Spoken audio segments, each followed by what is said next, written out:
안녕하십니까. 하미남TV 운영자 하미남 심윤석입니다.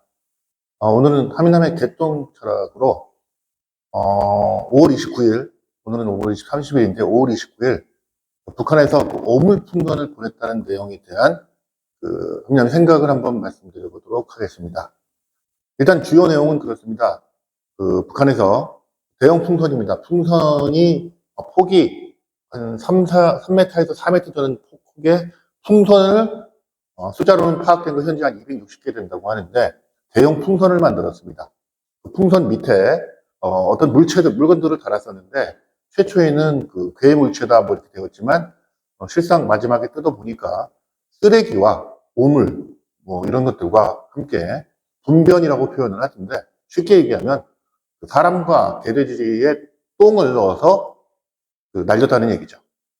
그래서 남쪽으로 바람이 부니까, 북에서 남쪽으로 바람이 부니까 그 바람을 따라서 이 풍선들이 날아와서 수도권 접견 지역을 지나서 경상북도까지 뭐 떨어졌고, 뭐 정부 기관, 방송국, 기타 학교, 뭐 기타 여러 곳에 떨어졌고 한 260개로 추정이 된다. 이런 이야기입니다. 내용인 즉슨 북에서 얘기하는 즉슨 우리 남한에서 대한민국에서 북의 인권적인 측면에서 어떤 물자들을 좀 보내는 게 있습니다. 거기에 뭐 물품들, 뭐 CD라든지 기타의 물품들을 인권적인 측면에서 보내고 거기에 일부 그런 내용도 있을 수는 있다고 생각을 합니다. 뭐 체제에 대한 이야기라든지 자유에 대한 갈망을 일으키게 한 내용이 있었다고 하는데 이런 것들이 마음에 엄청 안 들었던 모양입니다. 그리고 대한민국에서는 그걸 방지하려고 했지만 국민의 어떤 기본적인 권리이기 때문에 이걸 통제할 수 없다고 해서 헌법소원에서 대북 북한으로 풍선을 날리는 것을 막는 법이 막을 수가 없게 되어버렸습니다. 거기에 대한 반대적인 측면으로 이런 풍선을 보냈다 이런 이야기인데요. 가장 지금 짚어야 될 부분이 가장 중요한 부분입니다. 명칭을 정확하게 어떻게 해야 될지 모르지만 북한 남한 이렇게 해야 될지 아니면 북한과 대한민국 뭐 북대 이렇게 해야 될지 모르지만 남한과 북한, 남북한은 전쟁을 치른 국가이고 현재 휴전 상태입니다. 종전이 되어지는 않은 휴전 상태였고 아직 종전이 되지 않은 상태입니다. 그리고 대한민국에서나 북한이나 서로를 적이라고 하고 있어, 주적이라고 하고 있는 그런 상황에서 어느 순간 때는 이야기하지 않겠습니다. 우리는 북한을 주적이라고 표현하지 못하던 기간이 있었습니다.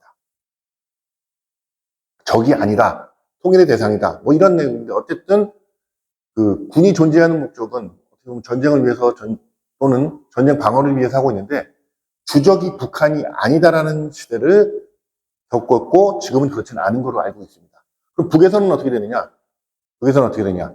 남한과는 타협이 안 되는 국가다라고 북한 최고 지도자이라고 하는 김정은이 남과 북은 도저히 같이 갈 수 없다. 교전국가에 준한다. 라고 선언을 했습니다. 쉽게 얘기하면 적이에요. 심각한 적입니다. 그렇다고 그러면 이런 남한으로 해서 뭘 보내는 행위는 인간적인 인도적인 측면이 아니라 이건 어떻게 보면 전시 상황, 교전 상황에 무기로 봐야 된다는 게 제 생각입니다.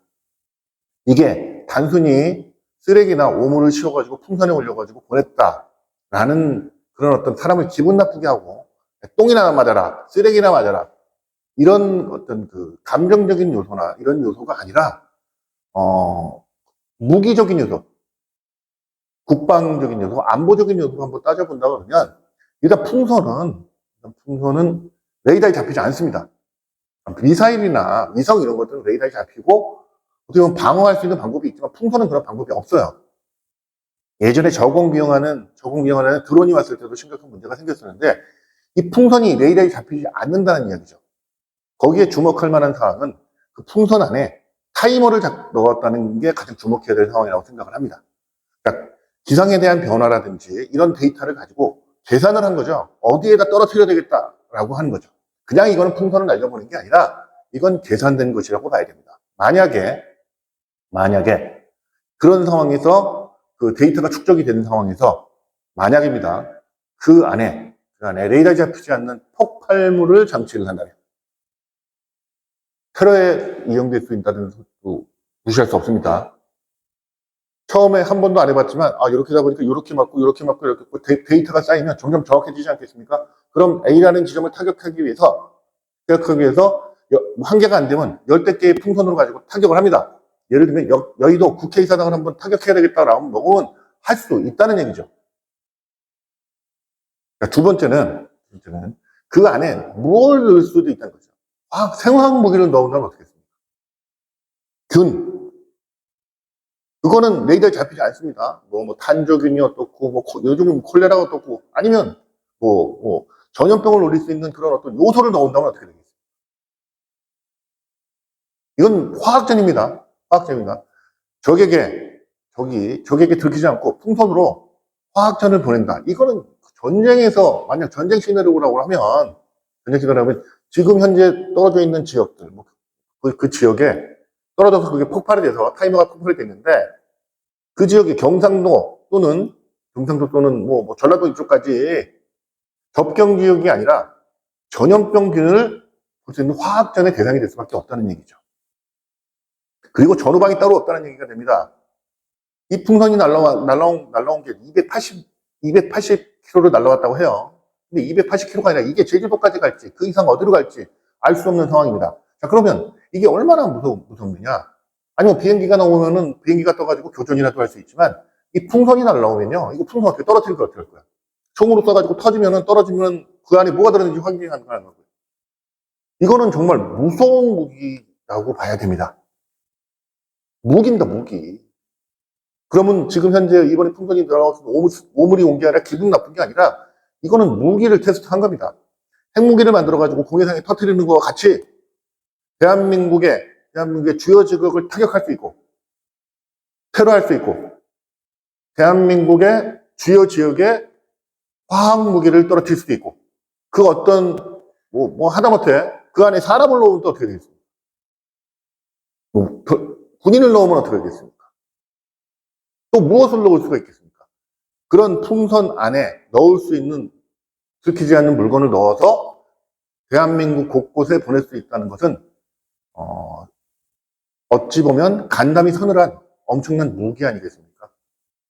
저는 이 부분에 대해서 그렇게 생각을 합니다. 이 부분은 단순한 감정적인 요소를 가지고 있는 게 아니라 어떤 전쟁, 교전 국가에 준하는 주적 국가들로서 무기를 시험한 것이라고 봐야 된다고 저는 생각을 하고요. 이거에 대응하는 확실한 방안도 모색을 해야 되고 이걸 단지 그냥 쓰레기를 보냈다는 자체보다는 좀 더 한 단계 격상을 해서 새로운 무기, 우리가 확인할 수 없는 무기를 개발한다는 어떤 그런 생각을 가지고 접근을 해서 해야 되지 않을까. 그리고 거기에다 매뉴얼을 만들어야 됩니다. 이런 풍선이 다음에 날라왔을 때 이 풍선을 어떻게 되는 매뉴얼 다시 한번 만들어야 된다. 2018년인가 만들었는데 그런 매뉴얼이 없었다고 하죠.